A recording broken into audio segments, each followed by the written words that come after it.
my name is Michael Hall. I am a music therapy student at U of L, and this is my final project for my intro to music therapy class. If you're one of my fellow students watching this, hi, how are you? I'm sorry I didn't talk to you this semester. It's been a wild one, and if you're stumbling across this on YouTube, forgot to say it's private. And if you hear that upstairs, I still live at home. That's my parents watching TV. 20 years old, living in their basement. Life is fun. Anyway, this is my project. I worked on it for all of 10 minutes. And it is about how music theory and music therapy can combine in fun ways. And for those of you who are stumbling across this and don't know what music therapy is, it's exactly what it sounds like. It's music therapy. There's a definition that they hammered into my head, something about proof-based evidence practice. It's just therapy with music. It's fun, but it's exactly what it sounds like. Anyway, and if I ramble, this is one take, one go. There's no script. There's no reruns. My sister has better things to do. Say hi to the people, sister person. Hi. Yeah, she's got better things to do. So, my idea is using music theory in a therapy setting. And what that means is that I'm going to use the mechanics and mathematics that go behind what we call music to help people achieve therapeutic goals. Mainly to get themselves out of emotional areas where they just don't want to be, or where they are into areas that they wish they could be, or to cope with areas where they already are. And I have two different methods of doing this. I presented one of those in class, but if you weren't in class at the time, I will do that again here. And the other method is a complete surprise, and it's total garbage, but I think you'll appreciate it. So the first one that I've set up here is the different modes of the major scale. And if you don't know what that is, I will demonstrate those for you. I will have to get up in your space because my guitar is there. Camera person, please follow me visually. Oh God.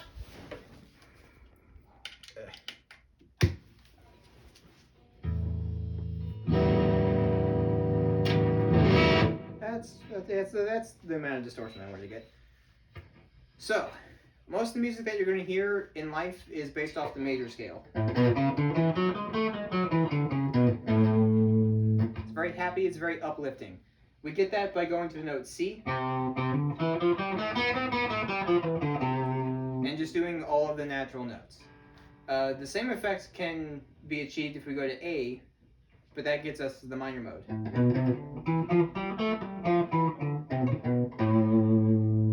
So C is major, A is minor. But what happens if we go to another letter, such as D?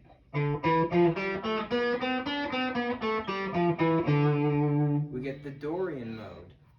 Very exciting, I know. There are 7 of these for the 7 letters that we have. They're all fun in their own quirky ways. I'll just run through the scales real quick as I can. Starting with the darkest being Locrian.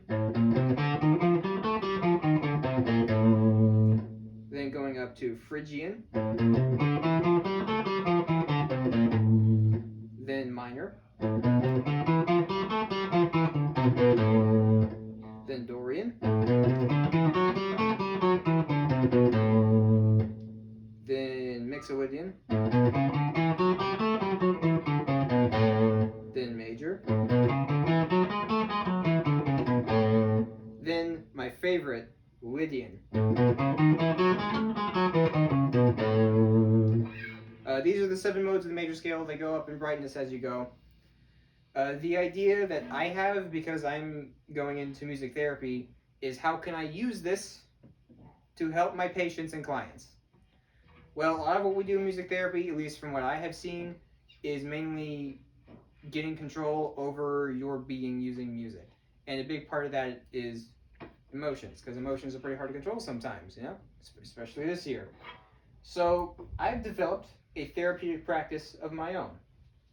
That being, I will ask my patients how they're doing on a scale from 1 to 7.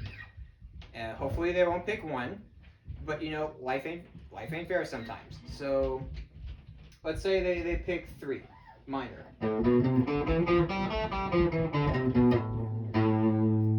Not the happiest thing in the world. So I'd ask, what do you think is causing some of those dark areas? Because intervals like this aren't too bad, but then we get into stuff like this.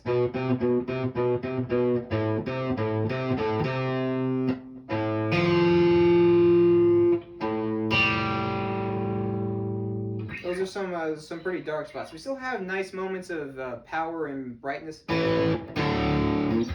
but it is still dominated by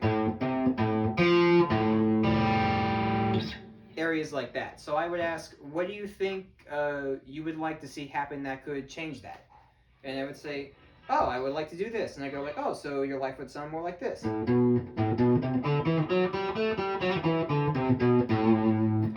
Still a bit of bleakness, but now we have the nice little major 6 in there. And then we go from there and mix it with. And, or let's say their life has a bit too much going on. Let's say it's in Lydian mode. Even though that is my favorite, it can feel a bit unreal. This is the mode that people use to write songs about dreams. So I can understand if someone wants to just anchor themselves into reality, maybe Mixolydian or major is where they want to be in life. So I'd say, okay, well, what could we calm down to get down to major or Mixolydian? And then we do that. The sad part is I can't just play scales for my patients all day.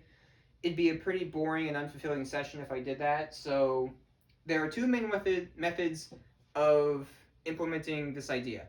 Just making up a chord progression or using songs that have already been written and are in the popular zeitgeist. That's something that music therapy does a lot. I will often see videos of music therapists playing Nirvana in a therapy session. Perfect for someone like me. So I'll just run through 7 different chord progressions that go with this mode. I'm just doing 1, 4, 6, 5, 1, and then I will go through a list of songs that you may be familiar with that are in these modes, because these modes are not as rare as you think they would be. Alright, so starting off on the bottom, we have Locrian.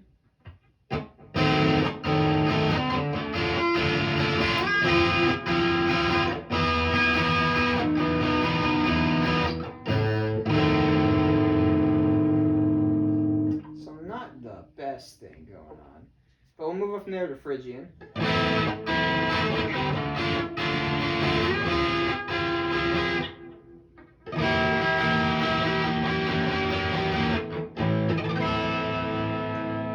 And from there we go to minor.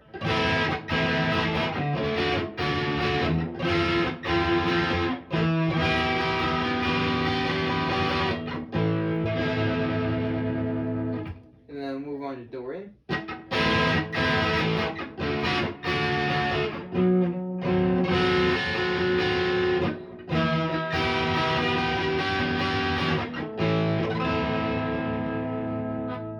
And then we'll go up to Mixolydian.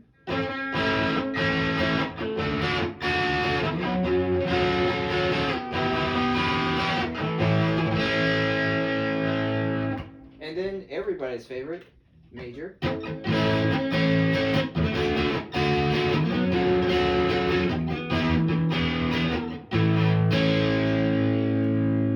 then we'll go to my favorite, Lydian.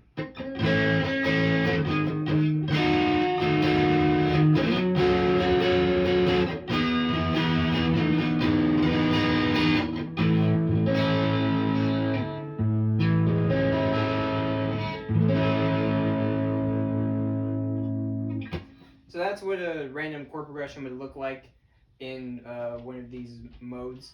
As for songs that have been pre-made, I have to detune this one string for the first one.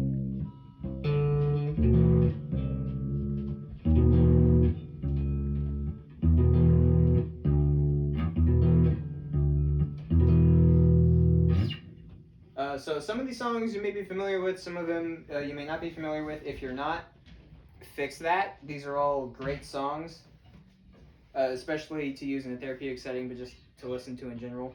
The first one is All Apologies by Nirvana. That is actually in the Locrian mode, and Actually it's just a Locrian scale.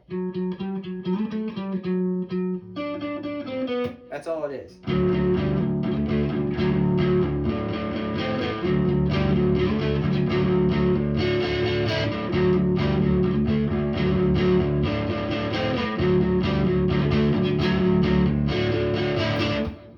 Nice little riff to play.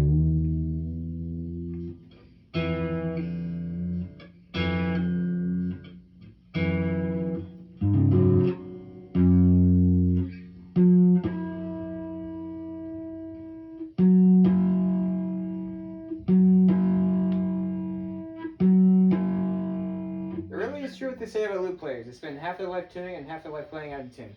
The next one is Space Oddity by David Bowie. I did not learn how to play this song. I just wrote the chords down because I'm lazy.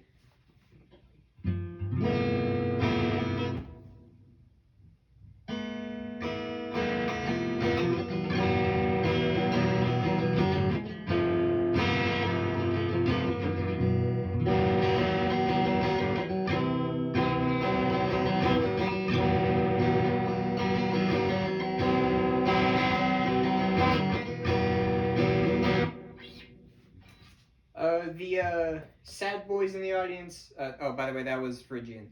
The sad boys in the audience may be a fan of this one in the minor mode. This is I See Fire by Ed Sheeran. How did that make its way in there? It's in there, I guess.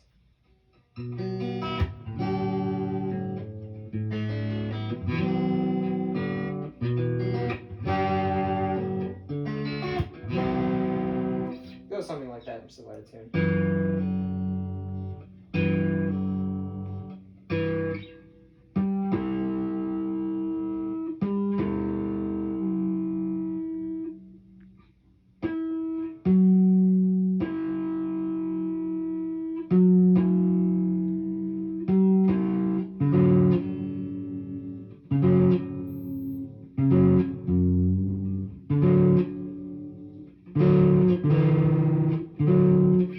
I'm just not going to use that string. Next one up is... I actually do need the string for that one.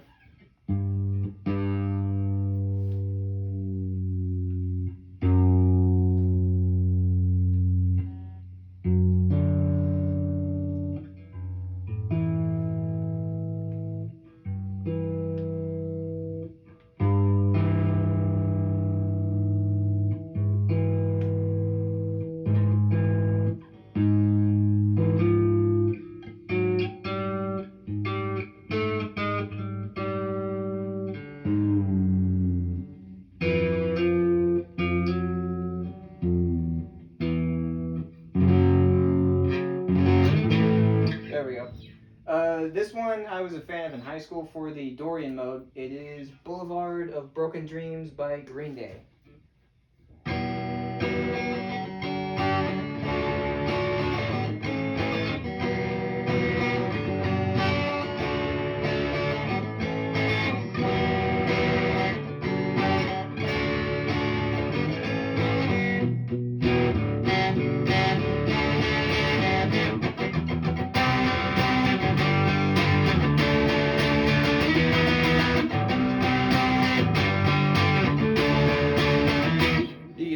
Power chords. The next one up is Sweet Child of Mine for the Mixolydian mode. If you're watching this in a guitar shop, get out.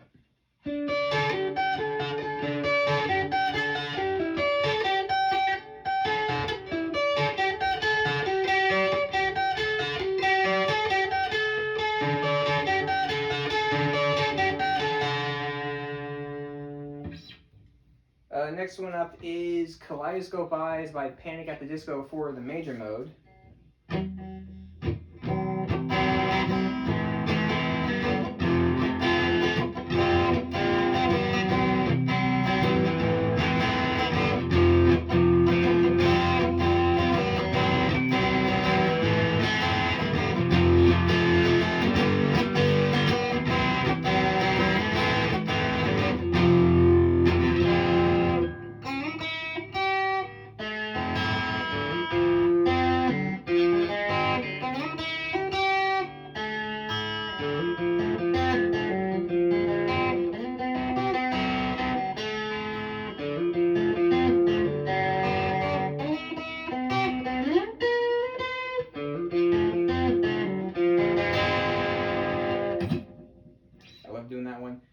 finally, we have Landslide by Fleetwood Mac for the Lydian mode.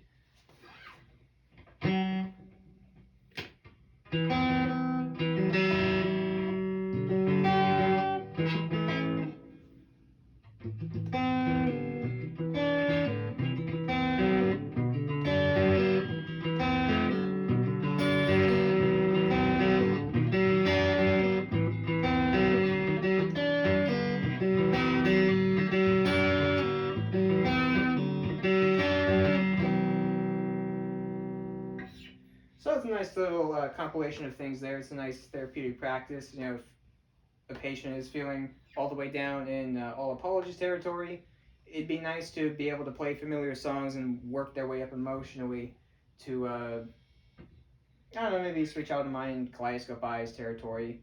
If you're not liking where you are, too much is going on, nothing feels real. Work your way down from Landslide territory to maybe Boulevard of Broken Dreams if you want to be a bit more somber. Or if you're okay with where you're at, but you don't know how to cope with it, we could just play these songs or progressions or whatever to maybe help the patient become more accustomed to the situation that they don't really want to leave. It happens sometimes. But that is the one that I showed in class. That is the one that most people would be familiar with.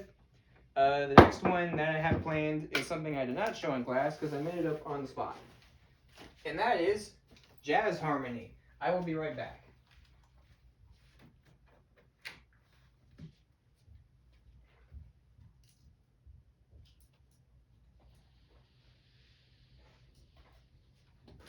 Now, because of the limitations of the guitar and also my keyboard playing, I have to use MuseScore. Some of my fellow students, might be somewhat familiar with MuseScore and hate it with every fiber of their being. I get it, but if you get used to something like MuseScore, it can be a lot of fun and it can be helpful for class purposes. This will play, right?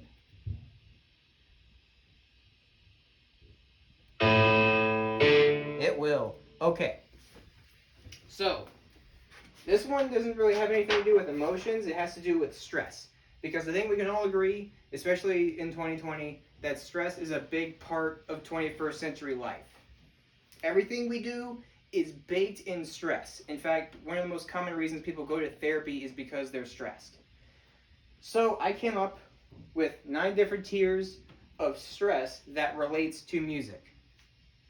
And I'll go through them and I'll explain what I do going up these things and how they can relate to our conditions as human beings. So up first, we have something I like to call the lazy river.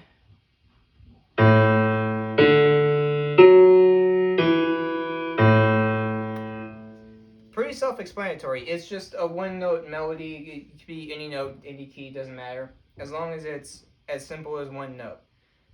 That's really what it is. It's just one note. Next up, we have what I call the Green Day method.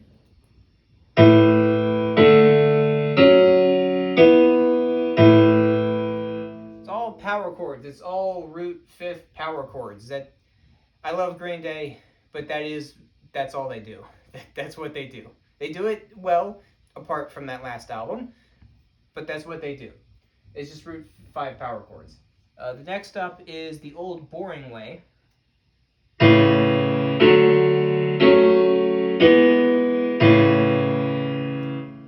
So what I'm doing here is I'm picking a mode and I'm stacking thirds in that mode. Music theory students will be familiar with that. If you're not a music theory student, it's just you pick the major mode, C, E, G, root, third, fifth, mixed major chord. If you want a minor chord, E, G, B, root, minor, third, fifth. It all fits in the scale. It's all the same thing. It's fairly boring. Every pop song I can think of uses this method. But next up, we make that idea a little spicier with level 4, Do You Even Jazz, Bro?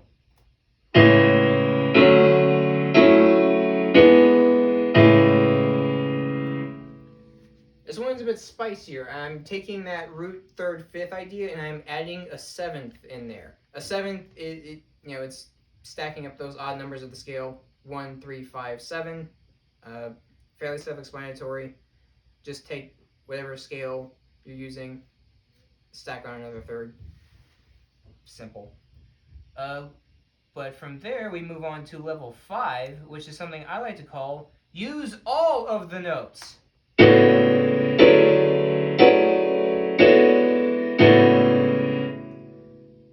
This one is spicy because it takes the entire scale, stacks the thirds on top of each other, and just runs with it. There are very few chord differentiations. If you know anything about theory and how chords are formed, it's basically just a major scale with insert bass note here. That's what it is. All of the chords tend to lose their identity. The only real structure they have is what the bass note is, and it's very hard to pick out amongst the chaos of what all these notes are. It's basically just the whole scale. It's interesting, but there's no identity to it, if you know what I mean. It's not something I would recommend using often for the average music student or composing student or musician or whatever. From there, we move on to level 6, which is something I like to call like Jenga, but somehow louder.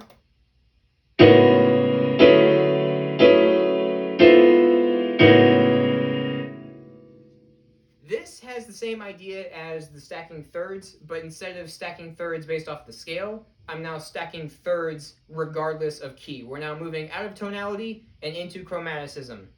Schoenberg would be proud. This can lead to problems such as the augmented fourth, which is a very spicy interval if you're familiar with theory at all. It's not fun to use. It's been known as Diabolos in la Musica, otherwise known as the devil in music, because it sounds gross. It has its context, but not here.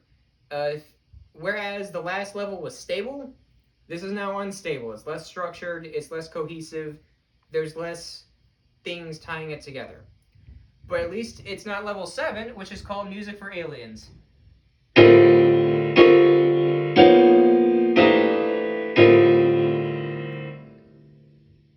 This one is a bit confusing because I had to think of something that would be worse than stacking thirds regardless of key, so I thought I'll stack fourths regardless of key, because fourths are thought of as both dissonant and non-dissonant at the same time. It's a perfect interval, but it's got a twinge of spice to it. So it's often called dissonant, but it's still a perfect interval. It's got this air of confusion surrounding it. So I thought, I'll just stack those to make chords and see how that sounds. There's very little structure here. There's very little going on. The only thing tying it to a semblance of familiarity is the loose shamblings of what used to be a key signature. That's all we got. But moving on from there, we have level 8, which is what I like to call how to marry your best friend.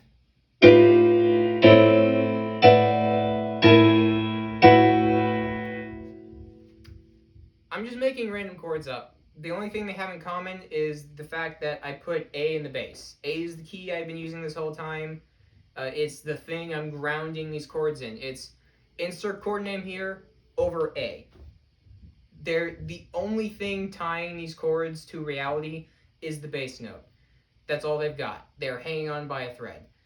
But it's better than level 9, which, for sarcastic purposes, I have chose to title How Dr. Siegel Assigns Her Projects. Don't fail me over this.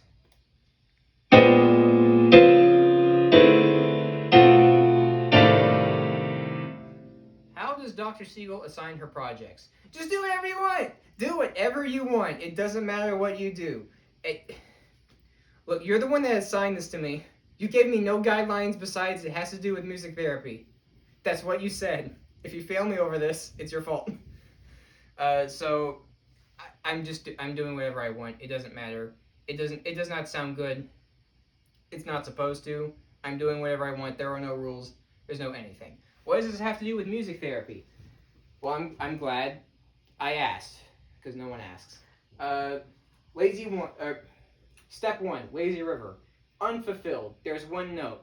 It's just melody. There's no underlying beat. There's no harmony. There's no nothing. There's no meaning. It's unfulfilling.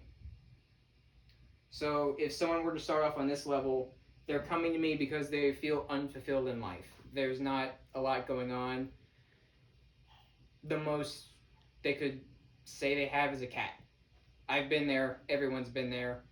It can be It can be relieving to get stress out of your life, but you can't remove all the stress. Otherwise, you're left with a couch and a cat. And I'm a dog person, so I didn't even have the cat. Step 2, some people may find it better than step 1, but it's hollow. It's just root 5th. Green Day makes it work because their bassist is an absolute genius. Even when he's high on LSD, he comes up with amazing bass lines. Just listen to Longview. But if you don't have a Mike Dirnt in your band, your life can feel hollow.